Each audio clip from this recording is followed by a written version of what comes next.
thank you all for coming today to celebrate this special occasion with us. Growing up, I didn't have a single happy memory because I was raised by a single mom. My ex-husband chuckled next to me, clearly amused by our son's wedding speech. My son's wedding speech continues. My dad, whom I love dearly, was taken away from me. I was never told why my parents divorced. And no matter what I asked for, it was never bought for me. I don't want my future children to ever feel this way. And not wanting her to be a single mom was my ex-husband, the only one who applauded our son's speech about wanting to make his wife happy. Flashback to over a decade ago. I, Emily, chose to divorce my husband, Mason, due to his incessant cheating. Or rather, I had no other choice, because he had left me for another woman and hardly ever came back home. Our son Jackson, who was in elementary school at the time, was a daddy's boy, much to my dismay. Mason might have been a terrible husband, but he was a fantastic dad. He'd buy Jackson any toy he wanted and take him anywhere he wished to go. While I was relieved to be rid of a terrible husband, Jackson had to experience the loss of a fantastic dad, and our relationship became strained. Mason was never a big earner.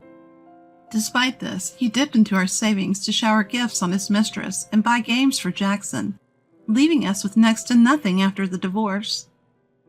He was estranged from his own parents, so he had almost no ability to pay alimony or child support, leaving me with very little. So I had no choice but to work full-time after the divorce. Working full-time meant I often picked up Jackson late from after-school care. He would complain, "I'm always the last one here because my mom can't come home early." "I'm sorry, Jackson. Mom is doing her best, so I need you to do your best too." "I don't want to. Why did Dad have to leave? I want to go live with him." Every time Jackson said this, all I could say was, "I'm sorry." Mason, who had once doted on Jackson, never fought for custody. He even said that Jackson would be a hindrance to his new life with his mistress. I couldn't bring myself to tell Jackson the selfishness of his dad, so I kept the reason for our divorce from him for years. Jackson, who had been spoiled by Mason, always wanted the latest trendy toys, but I couldn't afford to buy them all. I wasn't sure if it was because he liked Mason or because of how Mason raised him, but Jackson had a selfish streak. I wanted to teach him the value of patience. "Mom, I want this game. Buy it for me," Jackson would often say. "I'll get it for you on your birthday," I'd reply. Whenever I explained that I couldn't buy expensive things for no special reason, Jackson would pout and say, "Fine, Mom, I'll just ask Dad to get it for me." He'd always turn to Mason for indulgence. During their monthly visits, Jackson would ask Mason for all sorts of things, and Mason would oblige, leaving me frustrated. I was always the bad guy in this scenario. I messaged Mason, asking him to stop spoiling Jackson, but he ignored me. The man who never stopped cheating, despite my tears, wasn't going to stop just because I asked him to on WhatsApp. Jackson's rebellious phase was a nightmare. He'd go out at night, break school rules, and I lost count of how many times I had to apologize to his teachers. But as time passed, I found myself cherishing those difficult days, pouring love into raising Jackson.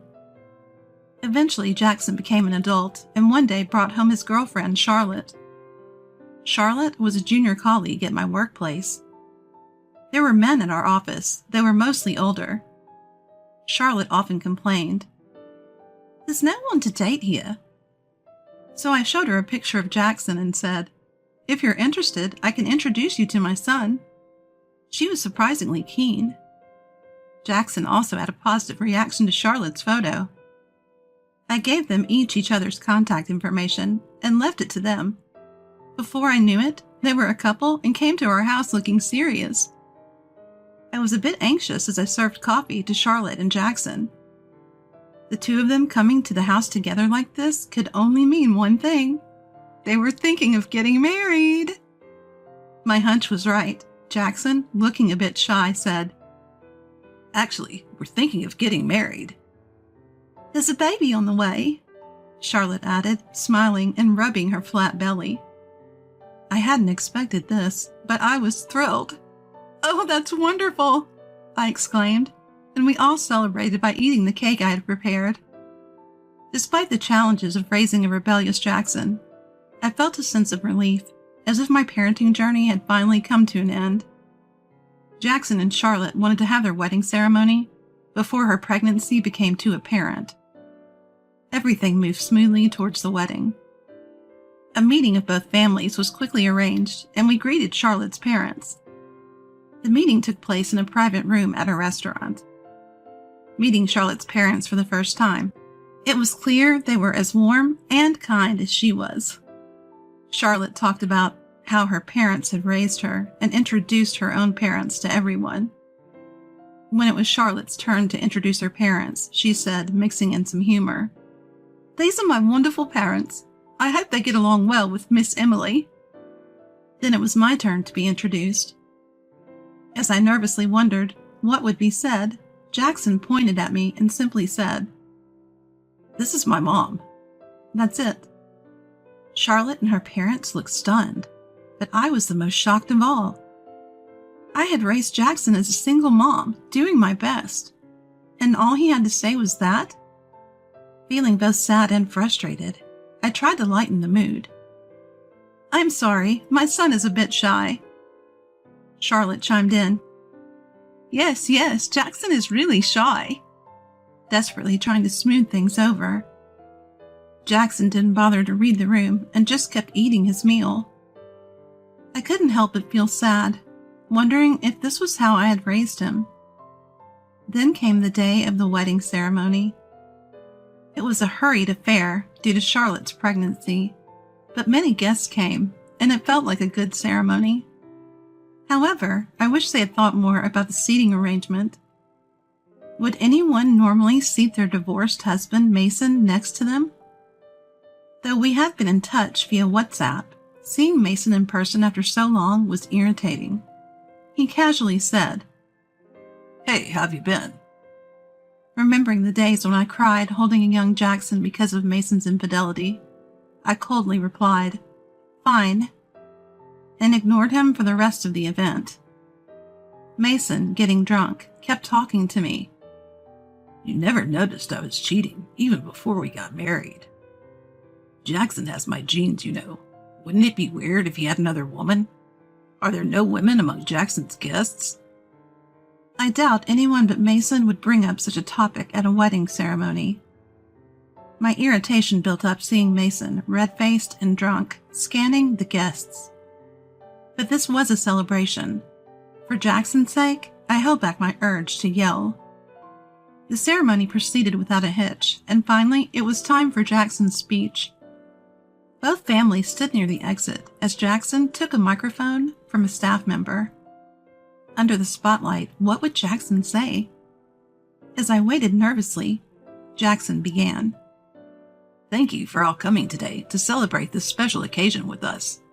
Growing up, I didn't have a single happy memory because I was raised by a single mom." "Excuse me?"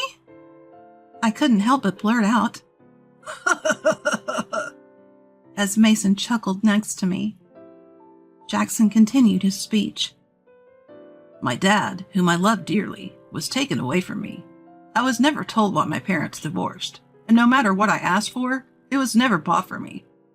I don't want my future children to ever feel this way." Charlotte didn't want to be a single mom.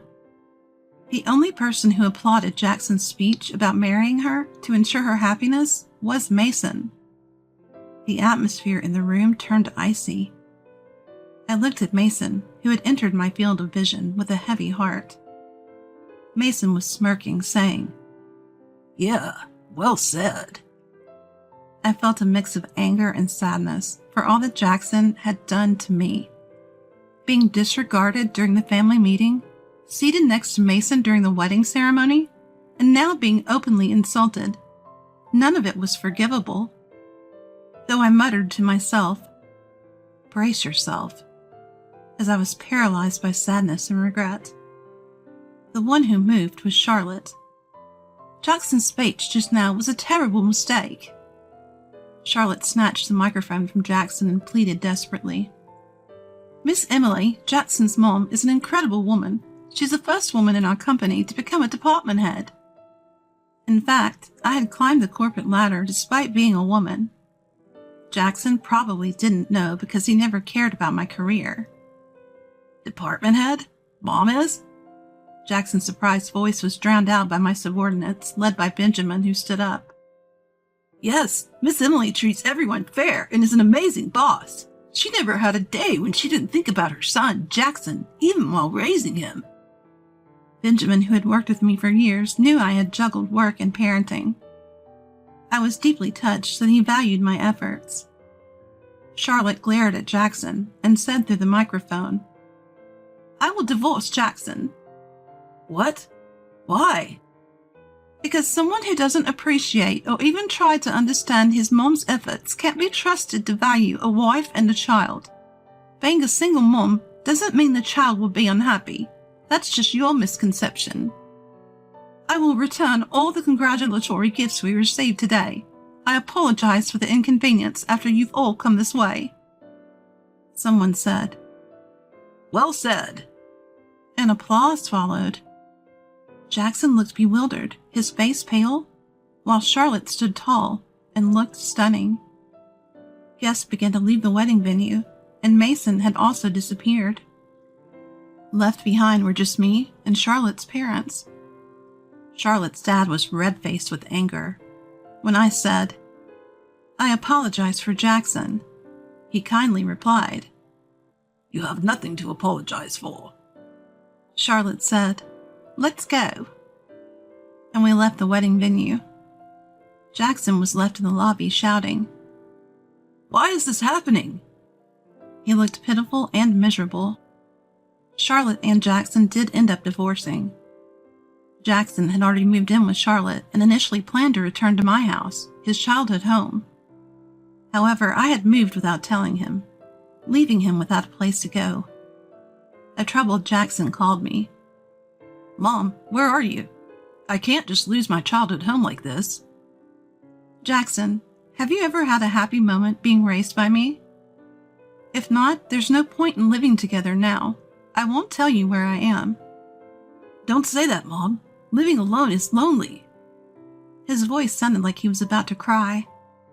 I wavered, but remembered his speech and decided we shouldn't live together. "You loved Dad, right? Go live with Mason. It's better if you stay out of my life for your own happiness."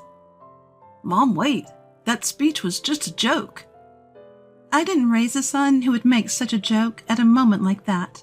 Goodbye. Take care." After hanging up, I blocked Jackson's number.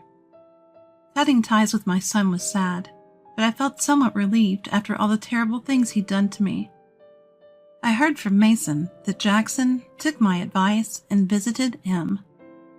Mason, who had just broken up with his girlfriend, welcomed Jackson. But two selfish people living together couldn't last long. Mason would get drunk every night and insult Jackson, leading to nightly arguments. Mason even borrowed money from Jackson's wallet and gambled it all away, causing Jackson to storm out. Mason said, "I don't need a tight-fisted son like that. After all I bought for him, he makes a fuss over a little money." So it's unlikely Mason will help Jackson in the future. I don't know where he is now, but it seems he's truly alone. In contrast, I was enjoying my life. Charlotte often visited with her newborn, Ava. "Please teach me how to be a single mom," Charlotte said. "The first lesson is not to raise a selfish son like that," I replied, and Charlotte laughed. I think of Ava as adorable and Charlotte as a daughter. I've continued to interact with Charlotte's parents, and we've even gone on short trips together.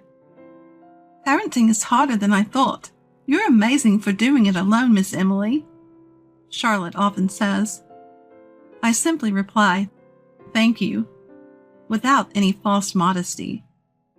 If I downplayed it, I'd be negating all the hard work I'd put in back then.